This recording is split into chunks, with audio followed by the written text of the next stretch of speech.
So, guys, we are back with the updates. I know it's Sunday, but there's a lot that is happening in the country, so we're gonna get to it. Guys, it seems like in 2025, there's a lot of defending that we're gonna have to do as the people of this country.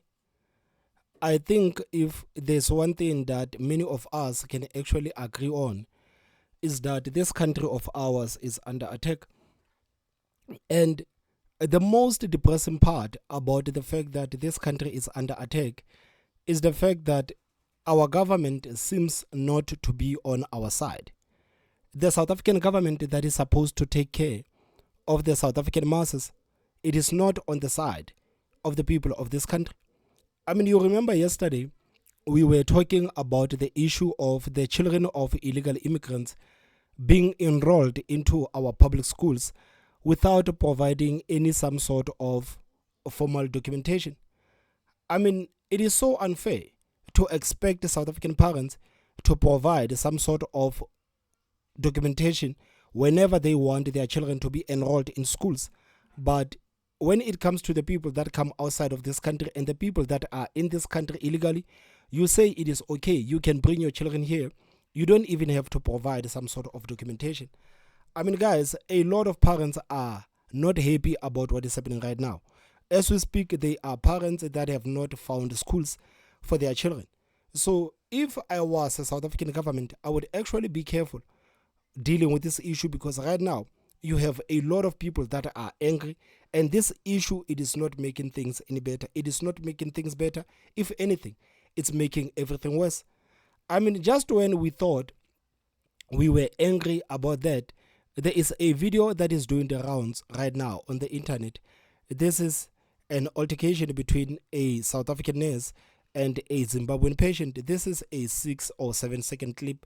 You can see that this clip was actually cut to push a certain narrative, because if you watch that clip, you could actually think that this South African nurse is basically refusing to provide services to this Zimbabwean patient. And I am more disappointed by the mainstream media and how the mainstream media actually covered this issue, because it seems like there was more behind that 6 or 7 clip that is doing the rounds on the internet. A video showing a nurse allegedly refusing to assist a patient has been circulating online. In the video, the nurse is seen pacing around as a woman questions her refusal to give her medical attention. Now, the video has circulated throughout social media, raising the question around medical xenophobia and what the law says about... Oh, the media couldn't wait to say that. They couldn't wait to say medical xenophobia. They couldn't. The question around medical xenophobia and what the law says about treatment of all patients who present themselves to a healthcare facility. Now, take a look at this video. Hey, Agafuni, you're the one who doesn't want. They say she must read me transfer. She's not. No, I came here what time? I can't wait anymore.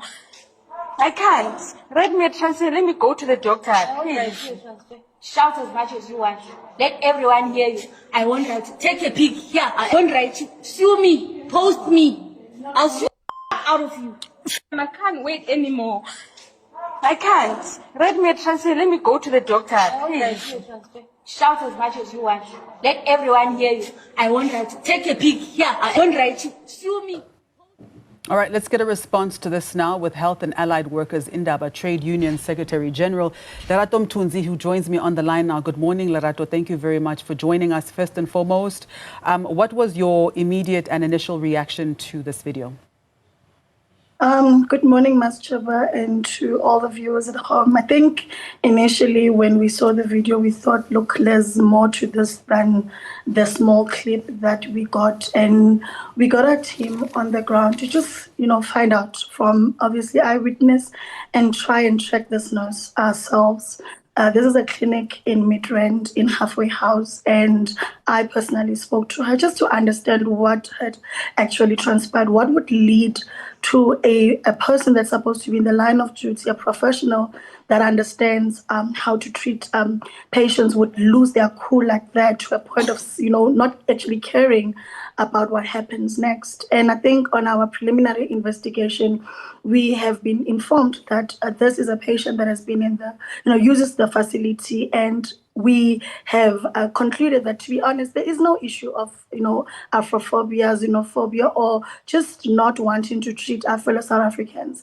And I mean, I think the whole issue of the Constitution, Section 27, and all health care workers understanding that, everybody that is in this country is entitled to healthcare. It's not what the issue is here. The issue is that this patient has visited the clinic a couple of times, and had, in the 3 occasions where this nurse has treated her, has actually targeted this nurse. And that video clip where we are seeing the whole altercation had been ensued for more than 1 hour, 30 minutes.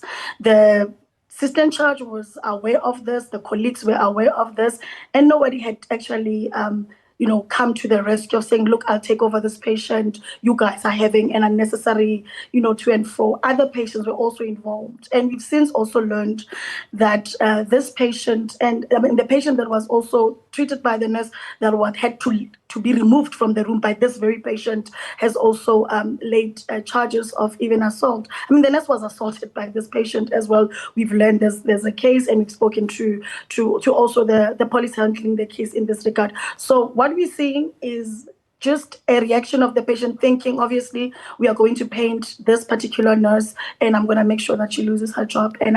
So guys, I want to stop here right there. Isn't this supposed to be the work of the media? All of these things that this lady has actually reported, these are things that you would expect to hear from the media, because you would actually think that the media would go to the ground to get what is actually happening, so that when they go on air, they can go on air with the facts. But this is not how the South African media has actually reported this incident. Just listen to this lady. How many of you actually knew that this is the 3rd time that they had an altercation? This is the 3rd time that this patient has actually targeted this nurse. There's actually a case against this patient, because this patient has basically assaulted the nurse. But you don't hear any of these facts from the mainstream media. It is so disappointing. These people have the resources to go on the ground to actually get what is happening, but they are not doing that. And we are relying on people like this lady to actually go on TV to tell us what actually happened. But the truth of the matter is that the media is the one that was supposed to actually go on the ground and tell the people that, guys, we understand that there is a 6 or 7 second video clip that you guys are aware of, but this is not what happened, because that 6 or 7 second clip was actually cut from a video that is 1 hour 30 minutes. And this is basically what is happening. This is the backstory of what actually led to that video. But you don't hear the media reporting these kind of facts. You don't hear the media reporting this kind of facts. If anything, the media was quick to say that this lady is xenophobic because she is refusing to provide services to this Zimbabwean patient. This is the first thing that the media was quick to say. That just like when she said that medical xenophobia, she was quick to say that, okay, yeah, this is medical xenophobia. But these people are not even doing their research. And these are the people that are actually distributing the information to a lot of people that do not have the access to the internet. This is why, guys, this is why the fight for the internet, it is so important, because the fight for the internet, it is the fight for the information so that the people can get the information. As long as the people are watching the mainstream media and getting the information from the mainstream media, these are kind of reportings that they are going to get. This is why the fight for the internet, it is so important. This is why I remember during the elections, I said that it is so frustrating that none of these political parties are actually saying that, guys, we are going to fight for many people to actually have the access to the internet. Because we know that if people have the access to the internet, they will have the access to the information. None of the political parties actually stood up to say that, guys, we are going to take on this fight. Because it can't be that we live in the era that we live in, but majority of the people in this country do not have the access to the information. Majority of the people do not have the access to go on YouTube to actually listen to the independent thoughts. They are relying on the mainstream media for information, and the mainstream media is doing them bad. Because we all know, guys, the South African mainstream media, we all know how the South African mainstream media is. We all know how the South African mainstream media is. The people that are getting their news from the internet can sit there and say that, why, Thomas, are you frustrated by the South African media? You know how this is how these people are reporting the news. But at the same time, you have to take into consideration that these people are distributing the news to majority of the people who do not have the access to the internet, and they keep giving the people wrong information. They keep giving people the wrong information. I mean, for days, they have been reporting that this is a xenophobic incident. I mean, like even some Zimbabwean articles have been written about this lady. And you can hear from this Secretary General that the intent to release that 6-second clip is that they wanted this South African nurse to actually be fired. They wanted her to lose her job. That's why I say in 2025, there's a lot of defending that we're going to have to do as the people of this country, because this is what is happening. And you listen to the arrogance of that Zimbabwean patient. She says that, I mean, I've been here for a long time. I cannot wait here anymore. These people are making the demands that they are not even making in their own country. They are not even. Do you think that the people in Zimbabwe can make such demands in Zimbabwe? Of course not. But they come into this country with arrogance. They come with this country in arrogance, and they expect our healthcare workers, our already stretched healthcare workers, to actually bend the knee to them. If they don't, they release the videos hoping that they are going to catch fire and these people are going to lose their jobs. It is a mess what is happening in this country, guys. It is a mess. Our healthcare workers are already stretched as it is. You remember the last time Agodo said that we don't have enough money to hire the doctors. We don't have enough money to hire the nurses. So these people say that we don't have enough money to hire the doctors. We don't have enough money to hire the nurses. But at the same time, they open the doors so that all of these illegal immigrants can come into this country, so that these stretched healthcare workers can take care of them. It is unfair on our South African healthcare workers. This is unfair on them, because nobody is saying that, guys, can we please increase the resources, because these people are stretched as it is right now. The healthcare minister, we all watched that interview. If you watched that interview of Aaron Motsoaledi, do you actually think that these people are going to hire more nurses and more doctors? Of course not. But at the same time, they expect these people to take care of millions of xenophobic or of these people that come outside of this country. It is unfair on our healthcare workers. It is unfair, and the mainstream media is actually doing the bidding of these people that come outside of this country, man. It is a mess. I think that's an unfortunate situation, to be honest. All right. So we do have to present a balanced perspective. And just to be fair, the Young Nurses Indaba trade union stands firm with the nurse in the viral video, as you've just indicated. But also, you've issued communication that says, defend South African nurses. Foreign nationals are exploiting our healthcare system and bullying our nurses online. This is our country, and our resources must serve South Africans first, which, as we know, technically goes against the Constitution. So no, it doesn't go against the Constitution. Saying that our resources must serve South Africans first, it is not going against the Constitution. And there is nothing that this lady said that is a lie. It is like there's nothing that she said that is a lie. Of course, these people that come outside of this country, they are exploiting the resources of this country. It is a fact. They are exploiting the resources of this country. And to say that as South Africans, we expect our resources to take care of South Africa first, it is not against the Constitution. It is not. It is not. It is not. How do we know that there isn't any bias coming from the YNITU? The fact that, how do we know that there is not a bias coming from your side? It is because you guys didn't do your own investigation. Because if you guys had done your own investigation, and this lady had done her own investigation, you come there and you say that, guys, this is the information that we have. And these people say that this is the information that we have. And if you had done your investigation, you would see that, okay, these people have bias. But the fact that you didn't do your investigation, that's why you don't even know that these people have bias or not. Asking that question says that You didn't do your investigation. That's why you don't know whether this lady has bias or not. Because if you had done your investigation, you would have known that this lady has her bias, because you would have said no. But the facts are these, not what you are talking about. But you didn't do your investigation. That lady did her investigation. So you have no right to actually ask her about the bias, because you didn't do your homework. You have no right to ask her about her bias. You don't. Look, I think we've been very vocal in all the incidences, and even when the MEC of Health in Limpopo attacked a foreign national in the hospital. That case has since been to the HPCC. We've said, look, we are expecting healthcare workers, we are expecting those in the positions of authority to be able to, dispense healthcare to all persons in the country. However, at the same breath, we are saying there is no way that our government that we've all voted continues to fail to monitor our borders, continues to provide healthcare for the 60 million South Africans and plus all the foreign nationals that we have in our country that we are not able to clearly cater for. We've complained about shortages of staff. And if we are catering for those numbers, the number of nurses, doctors in our healthcare facilities needs to be more. That's number one. Number two, the resources need. They cannot be more. The healthcare minister did say that they don't have the money to hire these people. They cannot be more.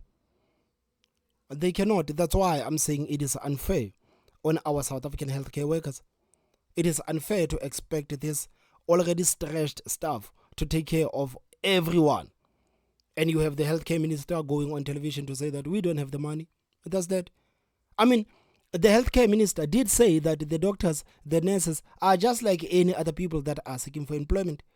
He did say, those are not my words, these are his words. He said that those people, there is nothing special about them basically, because they are just like any other person who is looking for a job. So they are not going to hire the nurses, they are not going to hire the doctors anytime soon. The staff that is taking care of the people right now, it is the staff that is going to take care of everybody else going forward. And the people, the more South Africans continue to give these people incentives to come into the country, the more bad things are going to get into the healthcare system. Because now people are coming into the country in droves. They've heard that in South Africa you can just take your children to school without providing some sort of documentations. I'm sure that millions and millions of these people are coming. And some of them are going to get sick. Some of them, their children are going to get sick. And they're going to expect the same staff to take care of all of these people. This is what basically the health minister, Aaron Motsoaledi, basically said. Needs to cater for South African, but also those who live in our land. We don't stand for anything that talks about discrimination. But what we are being firm about is that the goalpost now has shifted completely to the community we serve, South Africans also included, to fight healthcare workers rather than go where the problem is, which is our government that is failing to provide necessary resources, the Department of Home Affairs that is not able to deal with the issue of our porous borders. And that is the bottom line. The fight here, it's not against anybody that is here for whatever status they've got.